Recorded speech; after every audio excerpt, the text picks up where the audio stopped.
Hi, Carlee. Stephanie and I are so excited to have you on our show today. We love meeting like-minded people in the health and wellness space, and you've really dedicated your life to bettering the lives of others, and we love that. So thank you. We have both really enjoyed wearing the Nutrisense CGM, and it's so eye-opening and informative, and Nutrisense offers so much education, and we're really excited to dive into that and talk about all of that with our listeners today. And CGMs are just such a hot topic in general, and I think a lot of people still don't really understand what that is and how it can help the average person, even without like a diabetes diagnosis. So anyway, we're excited to have you here. And before we dive in deep to this conversation, we're wondering if you can share with our listeners one non-negotiable for you to start each day. Awesome. Yes, I'd love to. So first of all, thank you both so much for having me. I've been diving deep into your show the past couple of weeks, and I can tell that you share kind of that same enthusiasm for optimizing health and just preventative health and a holistic view of eating well, living well. And I think that's infectious to your listeners. So thank you both for doing what you do as well. But as you mentioned, my name is Carlee, and I'm a dietitian nutritionist at Nutrisense. And I would say if I had to think of my non-negotiable, it's got to be my gratitudes. And I'm sure that you probably hear this a lot, or maybe you're on this train as well.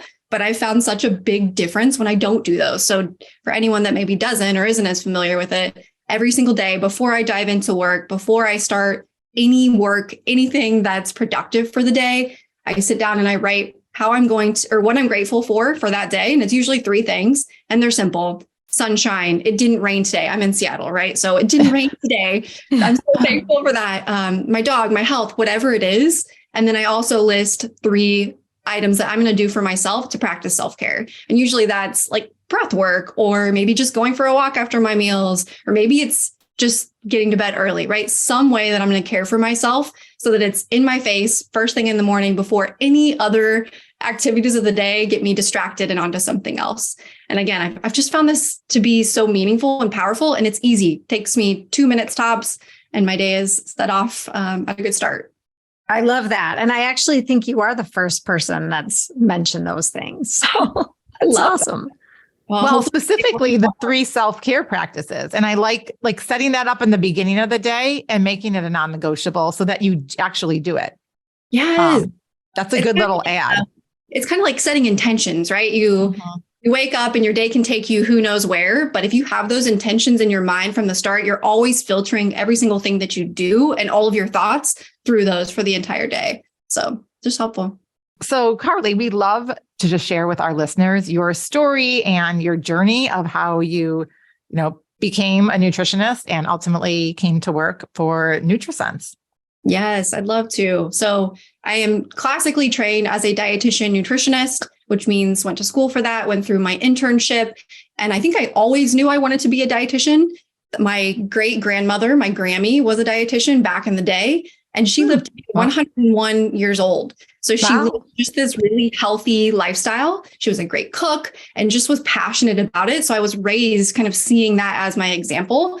And it took me a couple of years of just floundering in college and not knowing what I wanted to do before I was like, yeah, that's the thing. That's what I always wanted to do. So went to school for that, had my internship at the Memphis VA hospital, and that was really, really cool. But in that internship, I saw how a lack of, good eating habits can impact your lifespan, your health span, and just the quality of life that you live.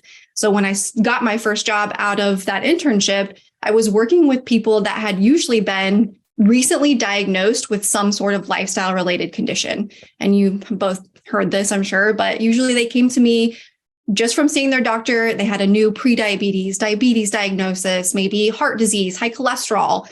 And it was my duty, my task to kind of help them manage that condition.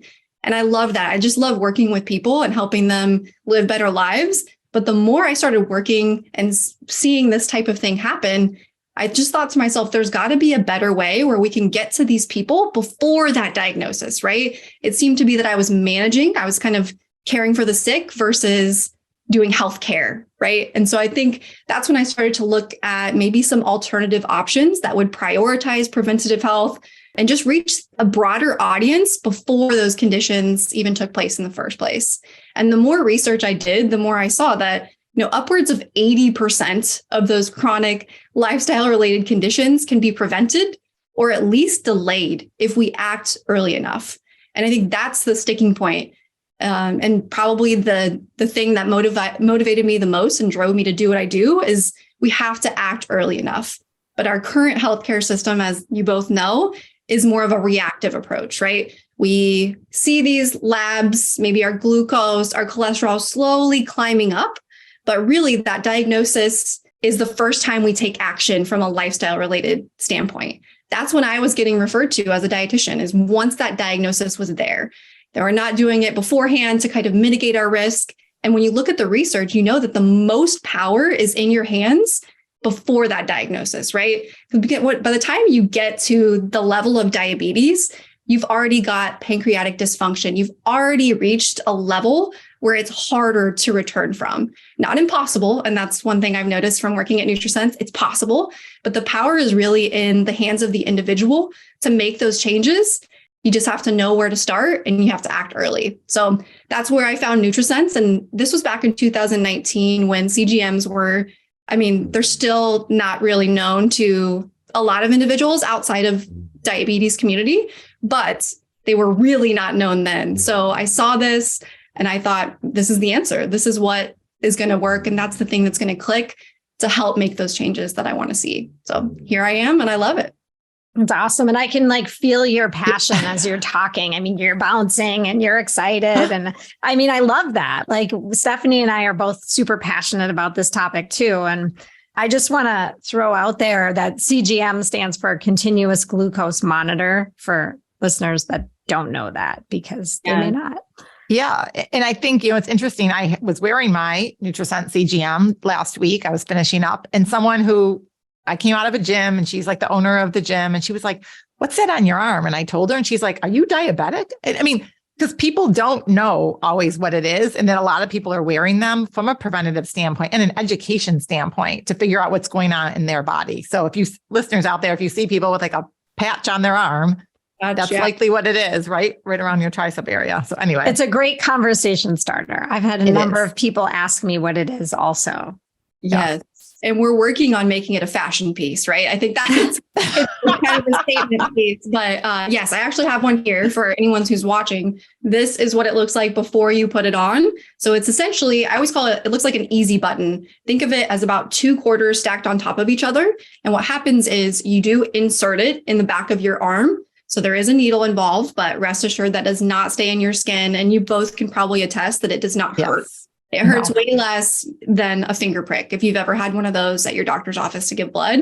But as soon as you put it in, you insert it, the needle comes out, and then that monitor, that continuous glucose monitor, stays adhered to the back of your skin for 14 days. So you're not getting one snapshot of glucose data. So blood sugar data, you're getting 14 days of continuous data. So all night long, all day long, you're getting that continuous kind of movie picture of what's going on under the surface. And that's what's really, really helpful. I think just to set the groundwork a little bit, a lot of people are probably familiar with measuring glucose if they know someone that has diabetes. So they're type 1 or type 2. If you've ever went to dinner with someone and they have to prick their finger and test their blood sugar before they eat, or kind of dictate how much insulin they're going to give themselves based on that number, that's typically the more familiar form of testing blood sugar. But this continuous form, again, lots of benefits. It's way easier, right? You do it once and then you have all this data, less painful. And then, you get more data, not just a snapshot in time. You get this movie picture of what's going on. And that's really that. I always think of it as lifting up the hood of your car to see what's underneath so that you can make better informed decisions about what your metabolism is doing and just your glucose in general, which we can get into why that's so important for every single person, not just individuals with diabetes. I think that's a great idea because, you hear the buzzword metabolic health, and Stephanie and I understand and know what that is, but I think it would be great for you to explain, how glucose relates to your metabolic health and why we want to monitor this. Yes. And I think that's a really good starting point. So when it comes to glucose and when it comes to metabolic health, really, what this is in just very simple terms is how your body is using fuel. Is it using fuel appropriately to nourish your body and perform the activities of your life, right? So glucose is our body's preferred source of fuel. We can use ketones, we can use, other things for fuel, but glucose is our preferred source of fuel. And our body works really hard, right? It's really, really smart to keep glucose in a very, very stable range. And that's a very small amount. That's about a couple teaspoons of sugar at any given time in your blood. And so we start to see issues with metabolic health when we are continuously pushing it out of that homeostatic kind of regulated range. And so what we get when we start to monitor glucose long-term or just through that CGM, right, is we get to see what is forcing our blood sugar to increase really high or even go really low, right? Pushing it outside of that normal range. And that's kind of the little yellow flags that we're looking for, right? We're not at a full-blown diagnosis. There's no red flags that we're looking for. We're looking for these little tiny yellow flags that tell us, hey, pay attention to me. Something is a little bit off here. You might need to spend some time to kind of optimize what's happening, these factors that are causing that glucose to increase above or below where it should be. So just a clarifying point here, we're not actually measuring blood. We're measuring interstitial fluid glucose. That's just a small little difference, but that CGM, it's just this little tiny microfilament that stays in the interstitial fluid, which is the fluid in between your cells, to measure glucose in real time. So you're not actually measuring blood, but it's the same metric, if that makes sense. It's a helpful clarification because I actually hadn't heard that. But is that why some people prick their finger to make sure? I don't know. I was reading on the Facebook group that people prick their finger to I don't even know exactly what they were trying to do, but to make sure their baseline or their number kind of matched the CGM. Yes. So usually, and this is optional, you don't have to do this with a CGM because regardless of whether so what they're doing is calibrating the CGM. Calibrating, that's the word I was looking for. So CGMs, as well as finger prick devices, can be within a certain level of variance and still be considered accurate per the FDA. But what can happen, right? If you're measuring both, there can be a slight variance. And this is all pretty nuanced, but if you think about blood sugar, say you eat something, right? It's going to show up as a glucose spike in your blood before it impacts your interstitial fluid. So that's kind of how the blood sugar flows. And so sometimes we'll see that the blood will increase and then the CGM increases afterwards because it's just a little bit delayed. So sometimes when you have a new CGM, because there can be that variance, you want to wait 24 hours after you activate to make sure it's stable in a good, stable place. And then you can use that one-time finger prick to calibrate just to make sure those are matching up closely. And this is more important if maybe you really care about the specific value that you're seeing on your CGM. But as you both probably saw, if you hadn't calibrated, you can still see so much data. Yeah. The wings in your glucose or how much your glucose on your CGM increases is still accurate, precise in that CGM regardless. Totally agree. And I was just kind of reading the Facebook groups to understand and to see what kinds of questions people were asking. And I was just curious, but I found that I got tons of data, and I'm sure Stephanie did as well, just from wearing the CGM. Yeah, right. Awesome. Yeah, I was just going to kind of go more deep into glucose. And if it does go out of range, what does that mean for us if we do not have a diabetes diagnosis? And I think one thing, a common misperception about glucose is that, hey, if I don't have diabetes, my blood sugar is always in a healthy range. And as you both have probably found out, and I found out as well, that's not always the case, right? There's been some studies that show that most people on occasion have glucose spikes that are outside of the quote unquote healthy range. And so this can be normal. And there's a lot of factors that influence that, but a big one is our food environment, right? We're living in this environment where there's processed foods everywhere. There's sugars in almost every single thing that we buy at the store that's processed or packaged. So we're living in this environment where all of these things that are more prone to spike our blood sugar are present, and it's harder to get away from those. And also, this is kind of normalized, right? If you look at what a normal standard American diet, juice is in there, and that's just liquid sugar, right? So orange juice can definitely spike your blood sugar, but you wouldn't know that unless you start to check it, right? And you start to see how these common foods that are normalized in our society cause those higher glucose fluctuations. And one spike, a couple of spikes, not going to hurt you. I am not concerned with that. I think sometimes that can be a fear that people have, is if I start to check, is this going to stress me out? Am I going to have to monitor every single thing that I eat? No, it's more about the repetition or how often those spikes are happening. Because over time, right, if we're spiking repeatedly, every single meal we're having 20 ounces of orange juice and we're spiking really, really high over time, this is the thing that can cause metabolic dysfunction and ultimately results in an increased risk of those chronic lifestyle related conditions like diabetes. So again, monitoring it earlier before we have those repeated spikes, or just the awareness that we get when we monitor that, is the thing that can help us make the changes that are going to reduce our risk and help us prevent or delay those conditions. So that's the big one. And I think, that frames it really well, because what Marnie and I have been talking a lot about lately and with some of our guests is longevity and quality of life. And so this is all preventative, something that you could do. I mean, even if you just did this for 2 weeks, you'll learn a lot, but for like a month or two, and then and you make some tweaks, and we'll get into some of the hacks and just ways that you can change even the order of you eat or how you exercise and things like that, so that you can live a long, very high quality life and prevent these metabolic conditions. Yeah. So just thinking about, a little bit of like maybe short-term changes are really going to pay off dividends down the road. Oh, definitely. And I think something to consider though, is that sometimes that's not the sexy thing, right? Like we all know what choices we need to make. We know that we need to prioritize our health long-term, but that's easier to push off until you see that data, right? When you start to see it, then that's the thing that sticks. And the other thing that you might have noticed with CGMs is sometimes if you have larger shifts or big spikes, you start to realize maybe that contributes to how you feel throughout the day. So I think that's the thing that's sometimes more motivating in the short term, is if I have a big glucose spike, my energy might drop, or I might have cravings later on. So it's those fluctuations in blood sugar and glucose that sometimes make us not feel so great throughout the day. And if we can get that under control, we have short-term benefits that can keep us motivated. Yeah. So like when I wore my CGM, I kind of changed the parameters a little bit. And I'm curious what you think about that. I was, I was doing pretty well in like the parameters that Nutrisense set. Yeah. And so I just made them like a little bit tighter. And I wanted to see how that would change things. And the nutritionist that was assigned to me, I can't remember her name off the top of my head, had said, I really don't need to do that.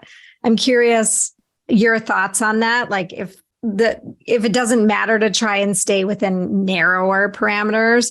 And then the other thing you mentioned, more repeated spikes out of range over time can cause metabolic dysfunction. I'm wondering what would be like, are you talking a spike once a week? Are you talking like, what does that mean? Like, yeah. Really, really good questions. And I did notice, I think both of you changed your upper threshold to 120, right? Yes, I did.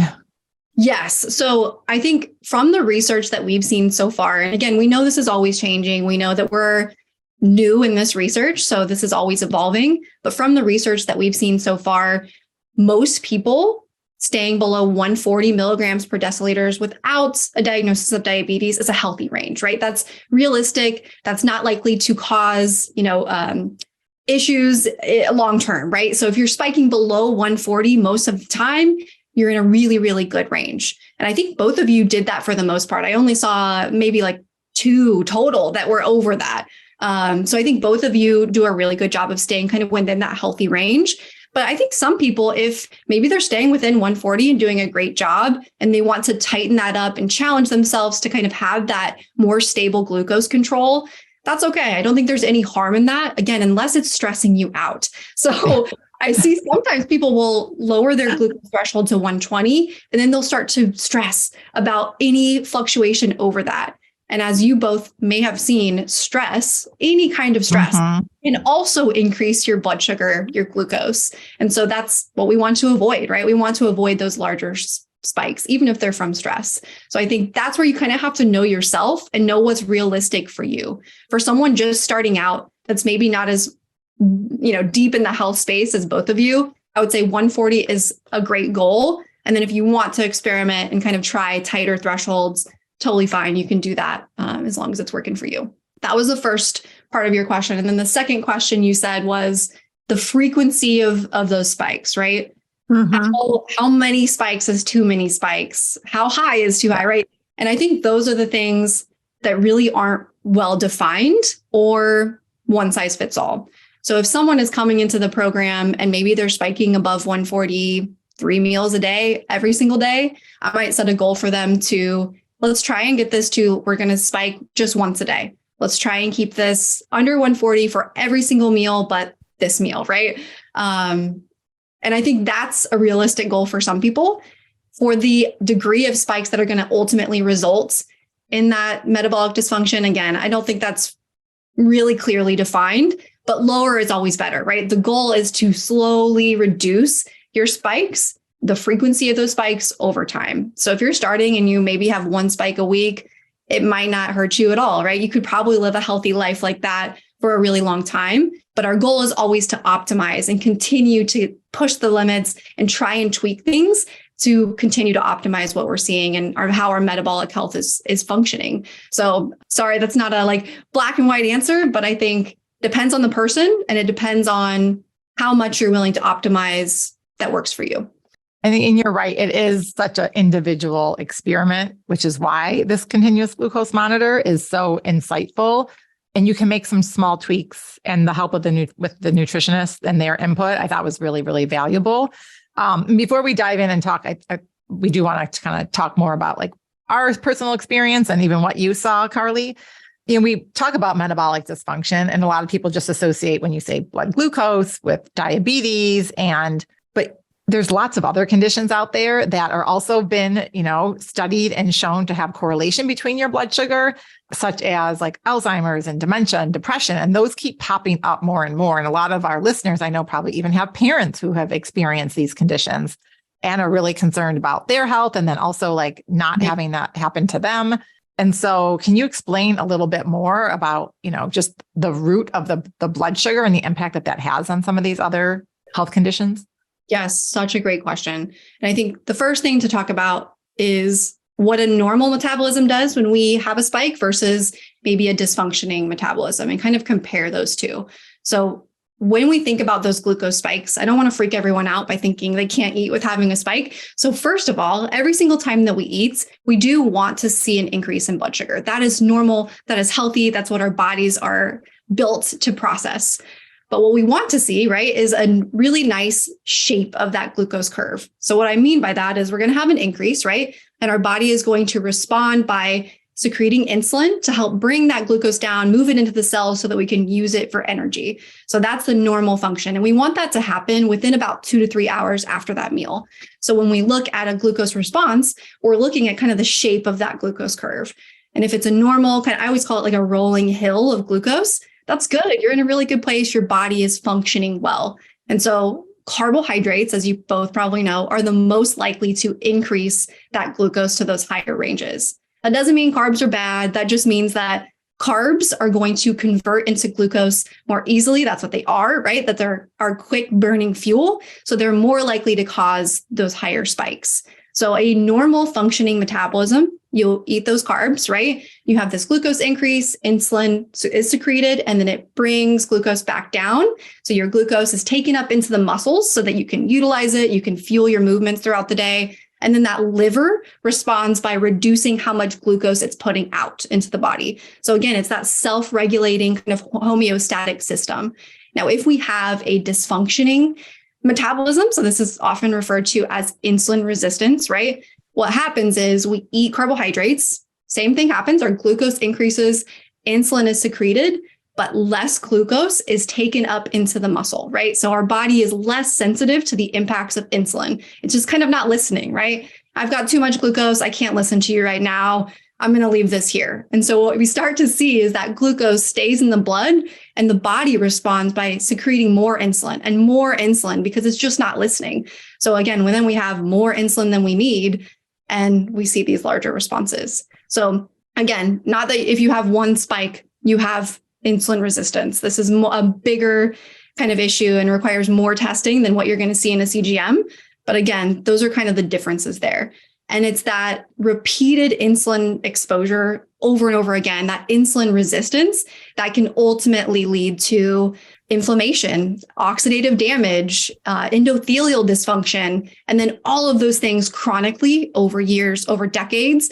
That's what's going to lead into those other lifestyle related conditions. They're calling Alzheimer's, a form of diabetes now, right? Yeah. Type 3, right?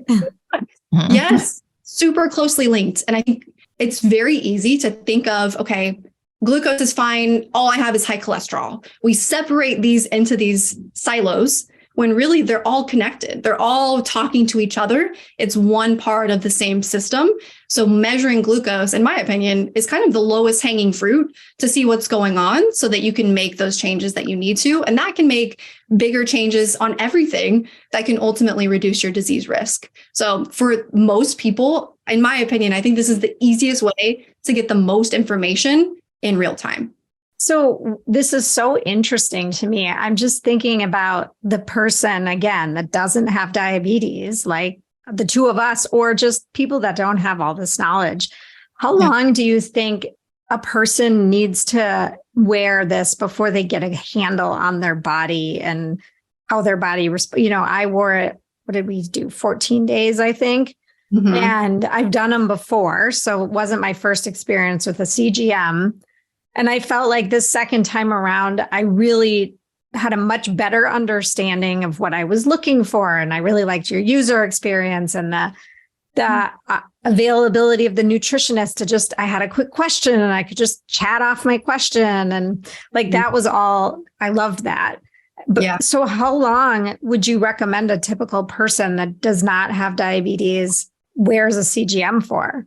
It's a great question. I think it depends on the person. I think it depends on a lot of factors. It depends on anything else you have going on in your health, right? If you have a weight loss goal, then the CGM will also be really helpful for that. And that might take longer periods of time. Or say you have hypothyroidism and you just want a little bit more support. It might take more time, right? But I think for the average person, maybe 1 month of just checking, and this kind of matches your experience. You had 2 sensors, right? So it's about a month of data. Each sensor lasts about 14 days to get a baseline.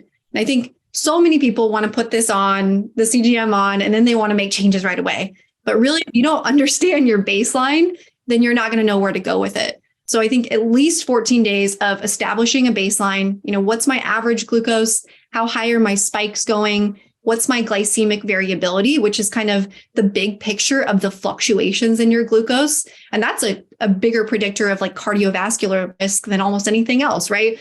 So I think you have to understand the data. And then you can use maybe the next sensor to experiment, tweak certain things and various factors to see how that impacts your blood sugar, right? Does it improve? Does it not improve? How do I feel?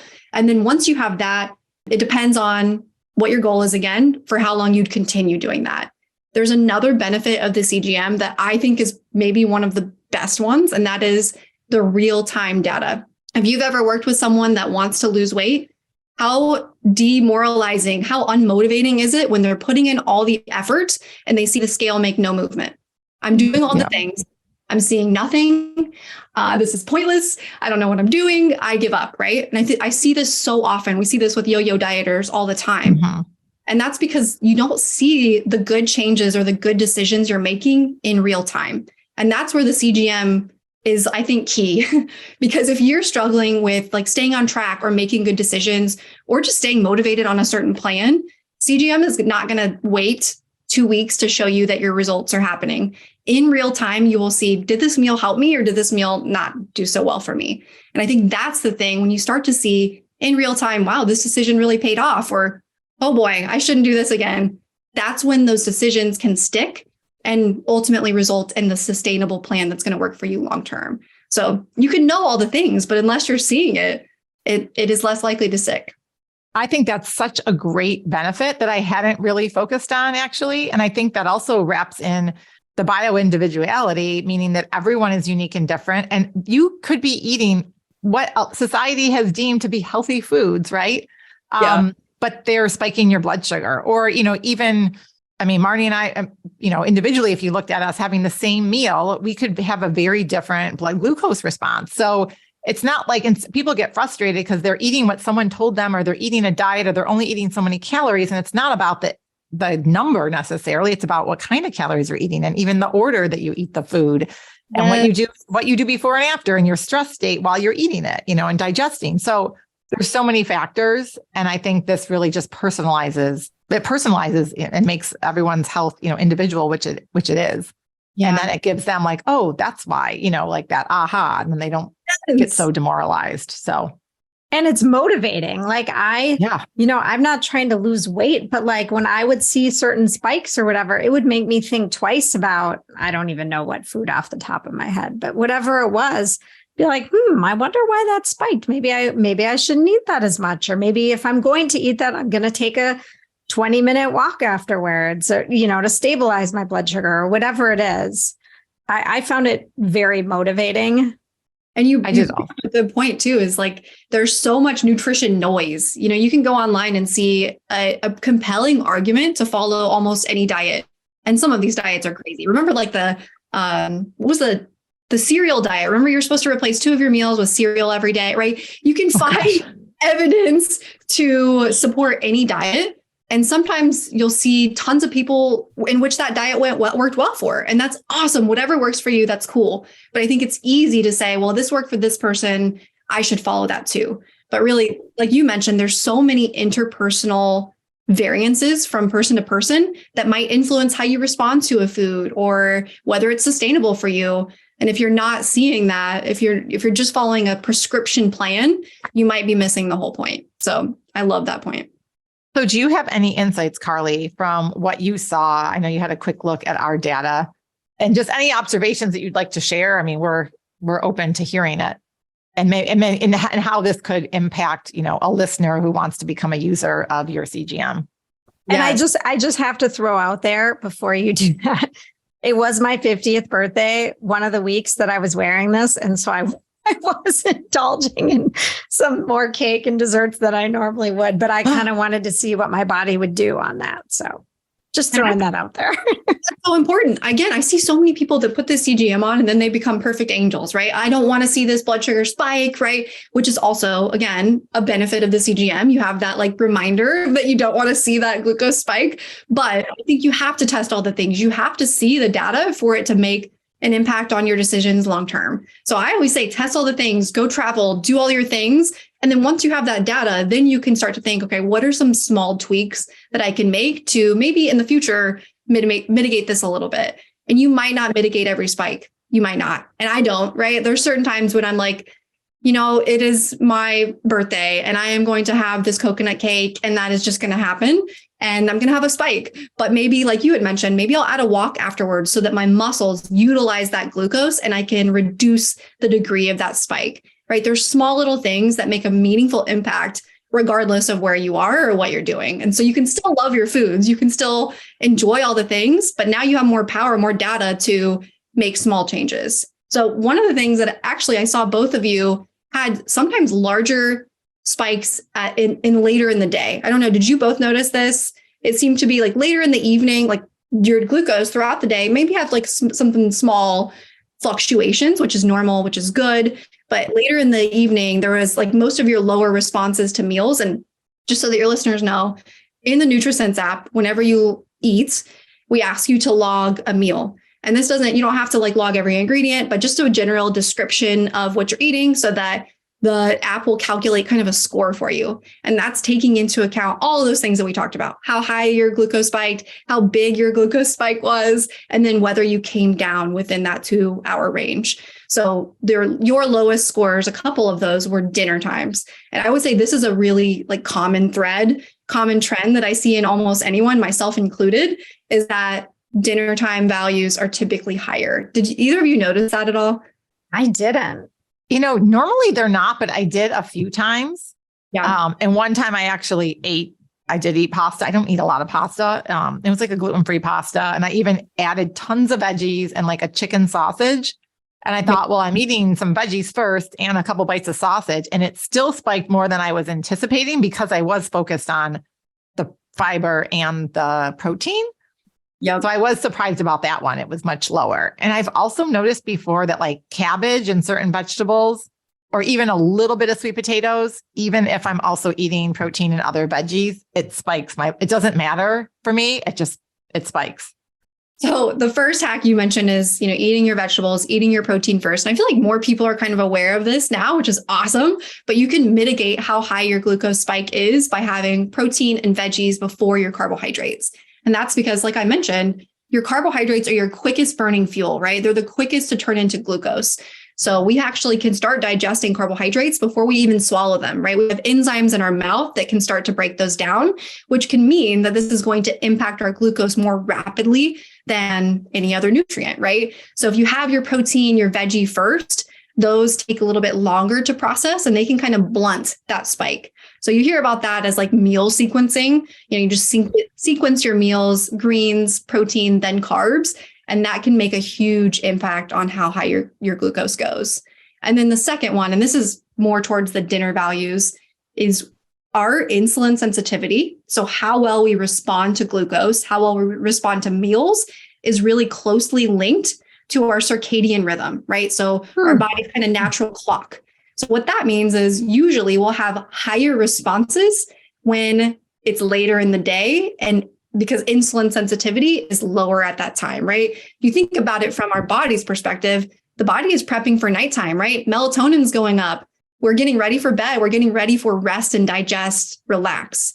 So what that means is insulin sensitivity comes down. So foods that might do well for you, or even portion sizes of carbohydrates that usually work well for you, might spike you really high at night. And sometimes I think that can be really shocking, right? Because you're like, I just had this for lunch and I was fine. What's going on here? And usually it's just that timing, right? So we can adjust either the timing of the meal, have it earlier in the day, or adjust the portion size. So for me, what I found is I can have carbs at night, but I just can't have as much as I do for the rest of the day. So it's usually a very, very small amount after I've eaten my protein, after I've eaten my veggies, and I'll try and go for a walk or get some movement afterwards, again, to help my muscles utilize that glucose. But it's just something I have to be conscious of and make that small tweak. So when you're saying you noticed the elevations with us, were you saying like outside of the 140 range, or are you just saying it just spiked higher than you didn't expect, I guess? Good question. And that's a good clarifying question. So sometimes I'll say glucose spikes and they mean just glucose increases, not necessarily like a bad spike. And sometimes I'll say spikes when they're actually high. So again, both of yours were pretty well controlled. I think you had, Marnie, I saw like a chicken fajita dinner. You spiked to like 145. Yes, I remember that. You told me about that, Marnie. I was so surprised because it was homemade. Everything was like homemade. But I did eat a tortilla. Oftentimes I won't. And I did eat a store-bought tortilla, but I had avocado and lettuce and like no salsa or anything. And it was, no cheese. Well, I noticed one thing, and maybe this was one of even the dinners, it was corn. And it was the littlest bit of corn, and my kids like it. So I put it on a salad. And that little bit of corn will get me every time. So it's like, for me, it's like the beans and the corn and the sweet potatoes, which are, those are all healthy vegetables, healthy. I'm not, but yet I can eat any dessert after a meal. And and I'm not saying any dessert because I eat, dark chocolate. I eat a lot of like homemade things that don't have a ton of added sugar, but I can eat that after a really good meal and I'll get like an 8 out of a 10. Yeah, me too. On the dessert. So it's like the dessert doesn't bother me. I mean, but if I eat sweet potatoes, it's like crash and burn. I mean, I don't know. I think there's probably a couple of factors there, right? So I think sweet potatoes you might be eating with the meal. And so sometimes dessert is a little bit afterwards. So you might be blunting that a little bit by having that time in between. And that's something that I've seen really work, right? So if you're going to have dessert, don't have it first in the meal, have it afterwards and have a small portion. And another thing too is, again, we really have a carbohydrate threshold. And what I mean is we have to have a space for that glucose to go. And again, that's in your muscles, right? So we only have a finite amount that we can move into the muscles. So if we're not utilizing those muscles, that storage space is going to be less. And a lot of times that's at night, right? When we're relaxing for the day, we're not walking around doing things, we're just chilling. So we have less glucose storage space a lot of times at that time. So it's a double-edged sword, right? We're responding higher to carbohydrates and we have less place to put them. So a lot of times just playing with those and finding the carb threshold that works for you at those times of day can make a huge, huge difference. What else did you notice? Yeah. Well, first of all, I want to give you some props because both of you eat a very, very like whole food, nutrient dense diet. So I think that's probably the reason why most of your glucose glucose increases were within range. And even if they looked higher, again, you guys both set your threshold at 120. So that caused some of them to look like they were higher, but almost all of your responses were below 140. There was only a couple that were a little bit higher. So Stephanie, I actually noticed you had a spike to like a stir fry. Do you remember this? It was like 141. So like right at threshold. Yeah. A pork stir fry. And my thought was there a sauce in that was like an Asian themed sauce or anything else? I use coconut aminos and I don't typically add any other like sweetener or anything. I mean, occasionally if I make it too spicy, I'll add a little honey just to like for my kids. So it's not too super spicy, but cabbage is another one. And I usually put cabbage in a lot of those stir fries. Mm-hmm. And I have noticed that cabbage for me sometimes, it doesn't like, I don't know what your thoughts are on that. Cause that's another like healthy vegetable. That's a less common spiker, I would say, because it's very, very low carb. But again, everyone has different responses to food. So we have such different microbiomes that influence how we respond to foods, different genetics. There are so many different factors that are kind of imperceivable to the eye that can influence how we respond to a given food. A good example of this, my colleague and I are roughly the same age. We both strength train. We're both eat a very similar diet, but she spikes really high to sweet potatoes and I have really good responses, right? And I found that some of those like food rules, right? Eat sweet potatoes because they're lower in glycemic index. Yeah. Sometimes they just don't work for certain people. So they don't spike me. Yeah. And I'm so jealous. I don't eat a lot of sweet potato either. Like I honestly stopped because of, I'm not saying I will never eat them, but I eat fewer and I can eat regular roasted, like red potatoes. I bake them in the oven and I eat them at the end of the meal and nothing. Yeah. But if I do that with sweet potato. So anyway, it's information for people to like think about. One thing I noticed that I'm just remembering now as we're talking is that, so I am a person that wakes up in the morning and I will drink my amino acids while I work out, but I work out before I eat anything. And every time it would spike and it wouldn't spike out of range, but whether I was lifting weights or doing cardio, I was spiking my blood sugar just by exercising. Yes. And that is something we see all the time. So usually this happens. So you can have a glucose spike from exercise. And usually you exercise because you want to bring that glucose down, right? You want to utilize your muscles, utilize that glucose. But if you are fasted, or if you are having like really high intensity exercise, like a HIIT workout or something like that, we will see these spikes. And that is because the demand for energy, for fuel, exceeds what you have available in the blood, right? So your body's like, shoot, we're moving. I got to pump out this stored glucose, or I got to create more glucose so that we don't bonk. And if you think about it from your body's perspective, that's smart. It is much better to increase glucose. And I think yours, I did see that. I think you only spiked to like 124 with or at least the exercise that I did see. And that's fine. That's good. That's the small. I just noticed the up. It wasn't necessarily the number. Yeah. But that's opposite of what you would think. So I could see how, you want to dive into that. But if the body doesn't do that, we have we could have hypoglycemia, right? If we don't have enough fuel available, like in the case of a fasted workout, we could bonk. So the body's like, I got to create glucose. And that's just your body kind of taking care of you. And those spikes are not concerning because they're not insulin mediated. So we don't need insulin to kind of bring that back down. Okay. Unless you're spiking really high, which we've seen with like some CrossFit workouts, maybe if you're not like physically fit enough to handle that, or there's some things we can do to adjust that, but typically not a concern as long as you're within a good range.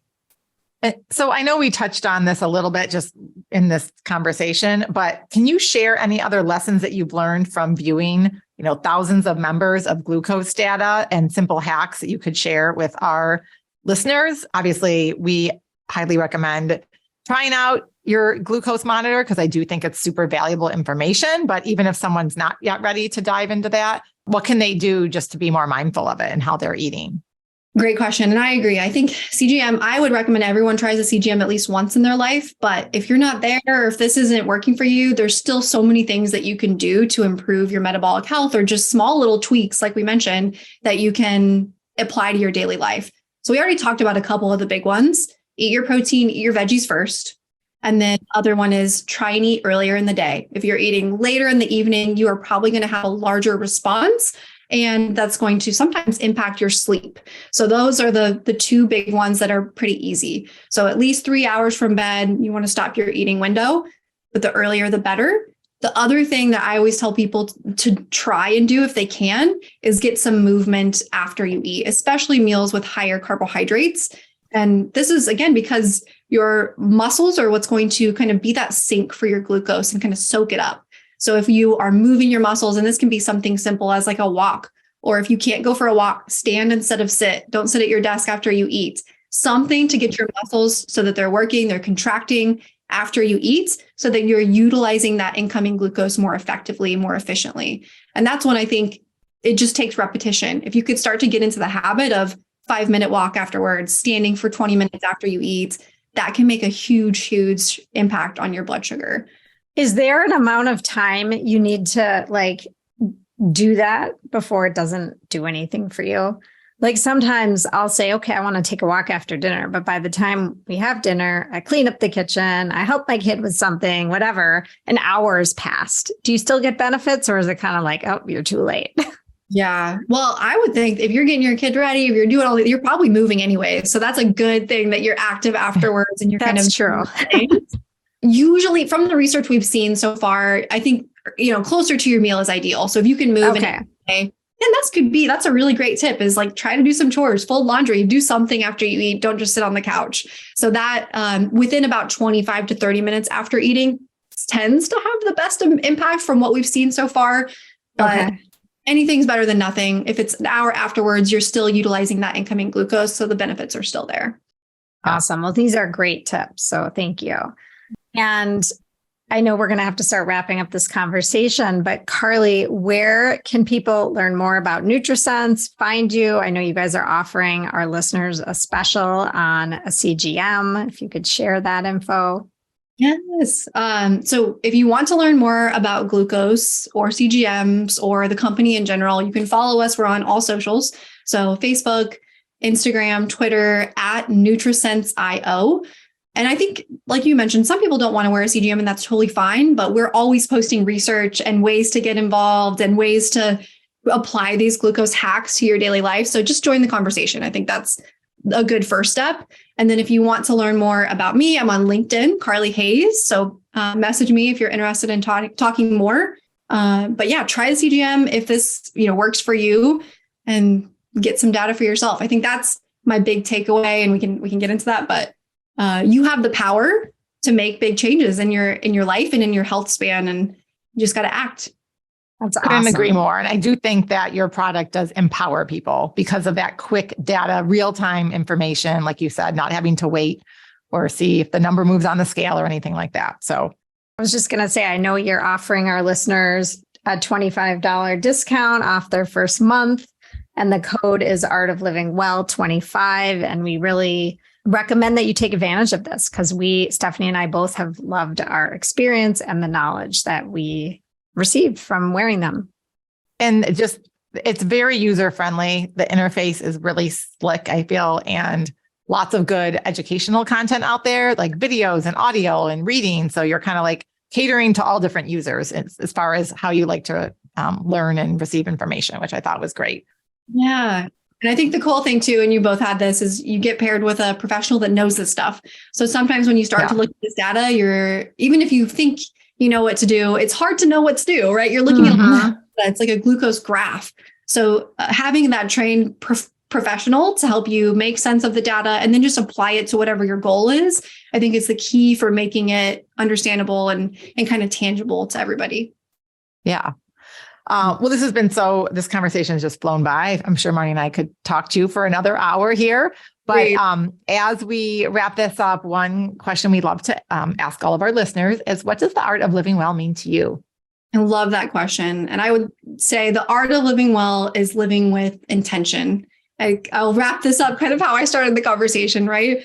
If you are just flying by in life, these things can happen and they can sneak up on you, because if you don't act early enough, if you don't act with intention, then you're kind of letting your life or your health span be in someone else's hands. So I would encourage everyone just to take the reins and live intentionally.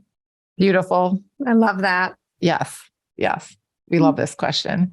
Well, thank you for sharing your knowledge and your energy and just your passion for really helping people take health into their own hands and live a long, healthy and happy life. So thank you both. Yeah. And have a great day. You too. Bye-bye.